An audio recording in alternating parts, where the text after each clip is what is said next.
नमस्कार दोस्तों, मैं संदीप कुमार कौशिक आप सभी का आपके अपने कार्यक्रम एस्ट्रोनोलॉजी 456 में हार्दिक स्वागत करता हूं। दोस्तों, आज हम बात करने जा रहे हैं अपने प्रधानमंत्री श्री नरेंद्र मोदी जी के बारे में। ये साल 2025 उनके लिए कैसा जाएगा और किन क्षेत्रों में उन्हें सावधानियां बरतने की ज़रूरत पड़ेगी। जैसा कि आप लोग जानते हैं, उनकी जो राशि है वो वृश्चिक राशि है और कुंडली कुछ इस प्रकार से बनी हुई है मोदी जी की।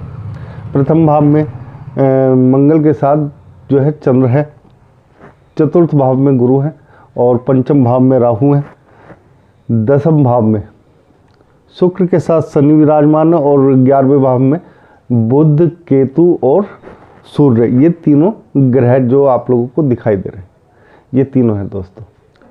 इस साल देखो दोस्तों, जो मोदी जी को यानी कि हमारे प्रधानमंत्री जी को जिन समस्याओं का सबसे बड़ा सामना करना पड़ेगा, वैसे तो मैंने लिख ही रखा है इन सब चीज़ों को, लेकिन फिर भी आप लोगों को कुछ और बातें भी इनके साथ बतानी। दोस्तों, सबसे पहले शेयर बाज़ार को किस प्रकार मोदी जी जो है सही कर पाएंगे, यानी कि अपने कौशल के दम पर। सबसे बड़ी चुनौती यही है, क्योंकि बहुत सारे लोगों का इसमें पैसा लगा हुआ है, छोटे छोटे लोगों का भी लगा हुआ है, यानी कि मध्यम वर्ग के काफ़ी लोगों का पैसा इसमें लगा हुआ है। तो मोदी जी की कौन सी ऐसी नीतियां रहेंगी जिससे वो इस जो शेयर बाज़ार है उसको बचा सकेंगे, सबसे बड़ी चुनौती। हालांकि मोदी जी इसमें कुछ खास नहीं कर पाएंगे। मार्च के एंड आते आते शेयर बाज़ार में बहुत ही तकड़ी उठापटक होने वाली है। तो उस समय मोदी जी खाली मूक दर्शक बन के देखते रहेंगे क्या हो रहा है। तो मोदी जी की ये प्रतिक्रिया रहेगी इस चीज़ में। चाहे कितने भी वो प्रयास कर लें, लेकिन इस चीज़ को सुधार नहीं पाएंगे।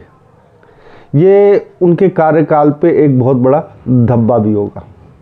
दूसरी चीज़ जिसमें मोदी जो हमारे प्रधानमंत्री जी हैं, उन्हें सावधानी बरतनी है, वो है समानता।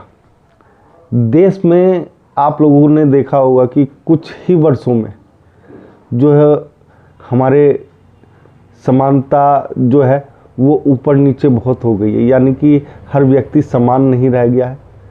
कई लोगों को कुछ ज़्यादा मिल रहा है, कई लोगों को कुछ कम मिल रहा है और बहुत ही कम मिल रहा है। यानी कि समानता के जो अवसर हैं वो ठीक ढंग से लागू नहीं हो पा रहे हैं हमारे देश में, जिस पर मोदी जी को काफ़ी कुछ करने की ज़रूरत है, लेकिन उनकी नीतियां अभी उस दिशा में नहीं है। कुल मिला के देखा जाए तो इस साल हमारे प्रधानमंत्री जी के लिए साल काफ़ी खराब रहने वाला है, कोई अच्छा नहीं जाएगा। उन्हें बहुत सारी चुनौतियों का सामना करना पड़ेगा। तीसरी चीज़ जो है दोस्तों, पूर्व से तूफान आ सकता है। तूफान का मतलब यह है कि जो हमारा देश का पूर्वी हिस्सा है वहाँ पे कुछ बड़ा हो सकता है, तो वहाँ पे उन्हें अपनी नीतियाँ बदलनी पड़ेंगी। अगर उन्हें नहीं करते हैं तो उस तूफान को रोकने में हो सकता है हमारे प्रधानमंत्री जी असफल हो जाए। तो इन चीज़ों का ख्याल बहुत रखना पड़ेगा इन्हें, क्योंकि आप लोग कुंडली देख रहे हैं, इनकी कुंडली, और मोदी जी पर एक तरीके से पहाड़ तोड़ कर जाएगी, क्योंकि ग्रहों की दशाएं कुछ इस प्रकार बनी हुई है कि मोदी जी उस चीज़ को संभाल नहीं पाएंगे, हमारे प्रधानमंत्री जी संभाल नहीं पाएंगे।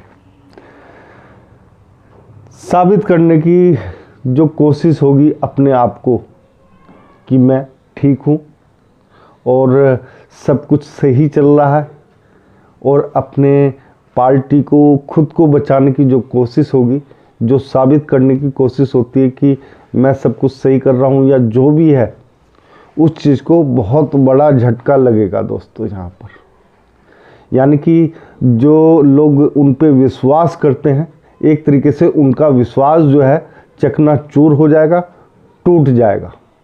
यानी कि बहुत ही बुरा समय जो है वो देखना अभी बाकी है मोदी जी को, यानी कि हमारे प्रधानमंत्री जी को। इसके बाद दोस्तों, कुर्सी को लेकर खतरा, एक समस्या ये भी है। दिमाग उनका संतुलन में नहीं रहेगा। कुछ हो सकते हैं ऐसे गलत निर्णय ले लें कि उन्हें अपनी कुर्सी से हाथ धोना पड़ सकता है। हालांकि ये जो चीज़ है वो 2026 में होनी थी, लेकिन इस समय कुछ ग्रहों की दशाएं ऐसी बनेंगी कि मोदी जी को, हमारे प्रधानमंत्री जी को यहाँ पर काफ़ी ज़्यादा समस्याएं जो हैं वो घेर के खड़ी रहेंगी। यानी कि हो सकता है जो इनके साथ के लोग हैं वो इन पे विश्वास ना करें और कुर्सी को खींचने की कोशिश करें, यानी कि समर्थन वापस लेने की कोशिश भी कर सकते हैं कई लोग।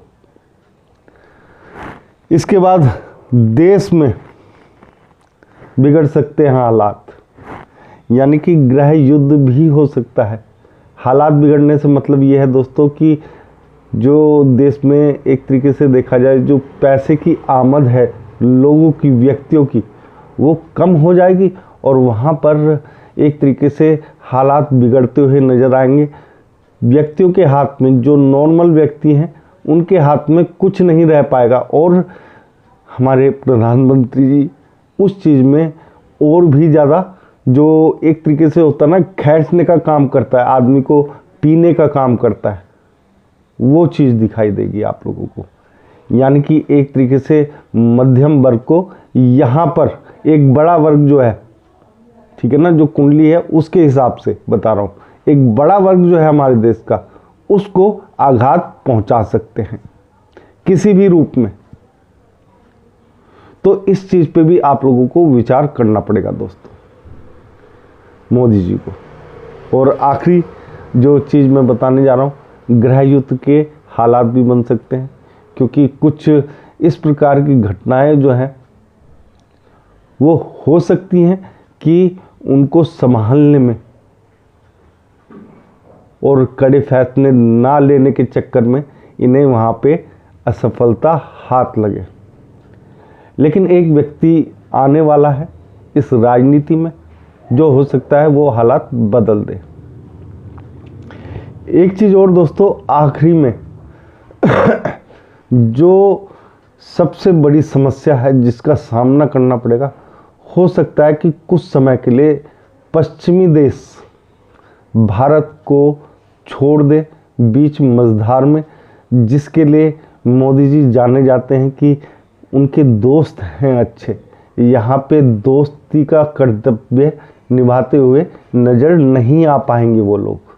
यहाँ पे बहुत बड़ा झटका लग सकता है।